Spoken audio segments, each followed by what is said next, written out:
तरबूज खाकर पानी पी लिया जाए तो इससे डायरिया हो सकता है। या किसी और मखसूस फल के बारे में ये कहा जाता है कि इस फल को तो हमेशा खाली पेट खाना चाहिए। इसी तरह आमों के बारे में एक कॉमन मिथ ये है कि अगर गर्मियों की पहली बारिश से पहले आम खा लिए जाएं तो ये सेहत के लिए कुछ अच्छा नहीं होता और इससे बहुत से मसाइल जैसा कि एक्नी वगैरह हो सकती है। गर्मियों में बकसरत इस्तेमाल होने वाले फलों के बारे में आम तौर पर पाए जाने वाले गलत मफरूज़े। अस्सलाम वालेकुम friends and welcome back to our channel. Friends, गर्मियों का मौसम जहां हर इंसान के लिए बेचैनी और तकलीफ का बाइस बनता है, वहां अल्लाह पाक ने हर तरह से इस मौसम को बेशुमार फलों की बहार से नवाजा है। लेकिन तकरीबन हर घर में इन फलों के इस्तेमाल को लेकर कोई ना कोई गलत मफरूज़ा पाया जाता है जिनकी बेसिकली कोई साइंटिफिक बैकग्राउंड नहीं होती, लेकिन ये हमारे बड़ों से हम तक पहुंचते हैं और हम इन पर अंधा यकीन भी रखते हैं। तो फ्रेंड्स, अपनी आज की वीडियो में हम डिस्कस करने वाले हैं कि वो गलत मफरूज़े जो कि फलों से जुड़े हुए हैं वो क्या हो सकते हैं और इनकी बैक पर साइंटिफिक रिसर्च हमें क्या बताती है। तो करते हैं वीडियो का बाकायदा आगाज़। लेकिन वीडियो की जानिब चलने से पहले मेरी आपसे ये रिक्वेस्ट है कि अगर आपने अभी तक हमारे चैनल को सब्सक्राइब नहीं किया तो जल्दी से सब्सक्राइब कर लें और बेल आइकन के बटन को लाजमी क्लिक कर लिया करें ताकि हमारी आने वाली फर्दर रिसर्च बेस्ड और इंफॉर्मेटिव वीडियो सबसे पहले आप तक पहुँचे। तो अब यहाँ पर इम्पॉर्टेंट ये है कि क्या इन मिथ्स का हकीकत से कोई लेना देना भी है या नहीं। अब इन मिथ्स का ओरिजिन कहाँ से हुआ, इस बात का अंदाज़ा लगाना डेफिनेटली बहुत मुश्किल है और इसमें हमें कोई ख़ास दिलचस्पी भी नहीं। लेकिन गर्मी को दूर करने वाले इन न्यूट्रिशनली रिच फलों को वक्त बे वक्त इस्तेमाल करने के क्या क्या पोटेंशियल रिस्क हो सकते हैं, आज की वीडियो में बेसिकली हम इस बात पर फोकस करेंगे। अब अगर तरबूज और खरबूजे को लेकर बात करें तो ये बात रिसर्चेस की मदद से साबित हुई कि इन फलों को इस्तेमाल करने का और डायरिया होने का डायरेक्टली आपस में कोई कनेक्शन नहीं। लेकिन चूंकि ये फल बहुत ज़्यादा वाटर कंटेंट रखते हैं, इसलिए इसके इस्तेमाल से आपकी बॉवल मूवमेंट तो अल्टर हो सकती है, लेकिन फ्रेंड्स ये पर्टिकुलरली डायरिया नहीं होता। अगर फिर भी इन फलों के इस्तेमाल से डायरिया हो जाता है तो फिर हमें कुछ दूसरे कंट्रीब्यूटिंग फैक्टर्स जैसा कि आपने इन फलों के दौरान प्रॉपर हाइजीन का ख्याल रखा या नहीं, या इसके अलावा आपने खाने से पहले फल को अच्छे से धोया या नहीं, या आपने खुद हाथ धोकर फल खाया या नहीं, इन तमाम चीज़ों पर गौर करना चाहिए। अगर इसी तरह की हाइजीनिक कंडीशंस को सही तरीके से अडॉप्ट ना किया जाए तो भी आपकी गैस्ट्रिक हेल्थ और गैस्ट्रिक मोटिलिटी डिस्टर्ब हो सकती है। अब दूसरी सूरत ये हो सकती है कि अगर आप पहले से ही पेट से जुड़ी किसी बीमारी का सामना कर रहे हैं तो हो सकता है कि इन फलों के इस्तेमाल से आपकी कंडीशन मज़ीद इंटेंस हो जाए, क्योंकि इनमें वाटर कंटेंट बहुत ज़्यादा होता है और ये डाइजेस्ट होने में भी कुछ ज़्यादा टाइम लेते हैं। फ्रेंड्स, अब एक अहम बात यहाँ पर ये आ जाती है कि आपको अच्छे तरीके से पता होना चाहिए कि आप आखिर क्या खा रहे हैं और इसकी कितनी मिकदार, कितनी डोजेज लेना हमारे लिए सेफ हो सकता है।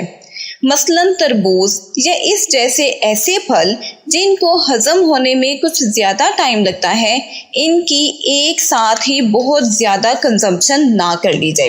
वरना ये भी डाइजेस्टिव सिस्टम से रिलेटेड मसाइल पैदा कर सकते हैं। अब अगर ये देखें कि खाने और फलों के ऊपर पानी पीना कैसा है, तो फ्रेंड्स कोई भी चीज़ खाने या उसको इस्तेमाल करने के बाद पानी पीने की मुमानियत हमारे दीन में भी मिलती है। और अगर इसकी साइंटिफिक रीज़न देखें तो ये बात सामने आती है कि कोई भी चीज़ खाकर अगर पानी पी लिया जाए तो इससे आपके गैस्ट्रोइंटेस्टाइनल ट्रैक्ट की पीएच मुतासिर हो सकती है। इसलिए बेहतर है कि खाने के बाद एक मुनासिब गैप के बाद पानी इस्तेमाल किया जाए।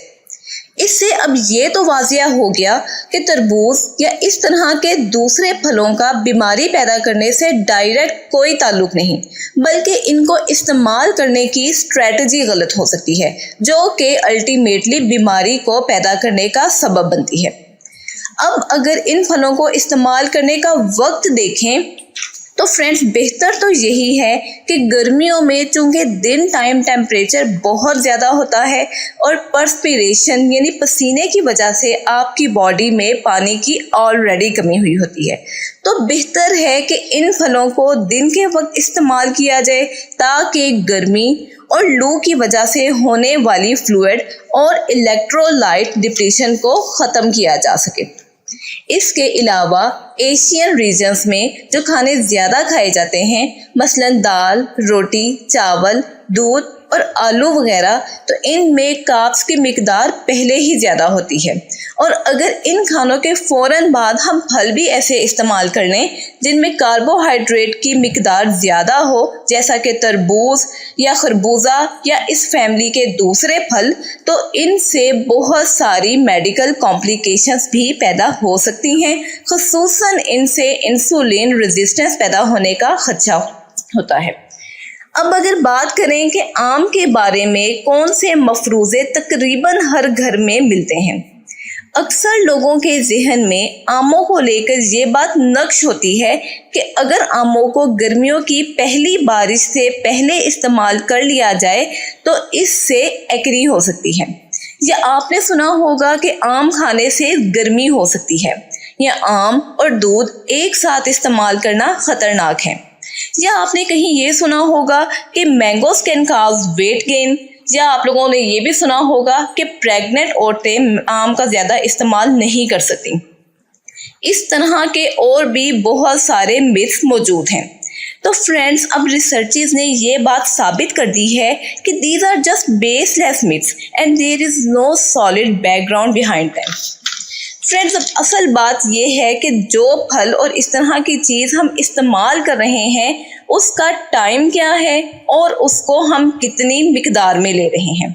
तो इस सिलसिले में जैसा कि हमने पहले ही बताया कि आमों में चूँकि कार्बोहाइड्रेट की मिकदार काफ़ी ज़्यादा होती है, इसलिए अगर आप आम या कोई भी ऐसा फल एक साथ बहुत ज़्यादा मिकदार में ले लेते हैं तो जाहिर है आपके जिस्म में कार्बोहाइड्रेट का ओवरलोड हो सकता है और इसका कोई ना कोई साइड इफ़ेक्ट तो ज़रूर होगा। अब ये साइड इफ़ेक्ट हर इंसान पर उनकी सेहत और हैबिट्स के मुताबिक अलग अलग तरीके से जाहिर होते हैं। अगर फल खाने के वक्त के बारे में बात करें तो इसका बेस्ट तरीका तो ये है कि कोई भी फल अगर आप लेना चाह रहे हैं तो इसको खाने से 1 घंटा पहले लें या 1 घंटा बाद में ले लें, फ़ौरन ना लें। कम से कम भी 1 घंटे का वक्फा लाजमी रखें। और कोई भी फल बिल्कुल खाली मैदा नहीं लेना चाहिए, बल्कि उसको इतना टाइम दें कि आपके स्टमक में मौजूद पहले से खुराक के अंदर मौजूद कार्बोहाइड्रेट और दूसरी चीज़ें अच्छे तरीके से डाइजेस्ट हो चुकी हों। सो फ्रेंड्स, ये थी हमारी इस मौसम के फलों के इस्तेमाल के बारे में एक इन्फॉर्मेटिव वीडियो। वी होप कि आपको ये पसंद आई होगी और इसमें डिस्कस की जाने वाली बातों को आप ज़रूर अडॉप्ट करेंगे।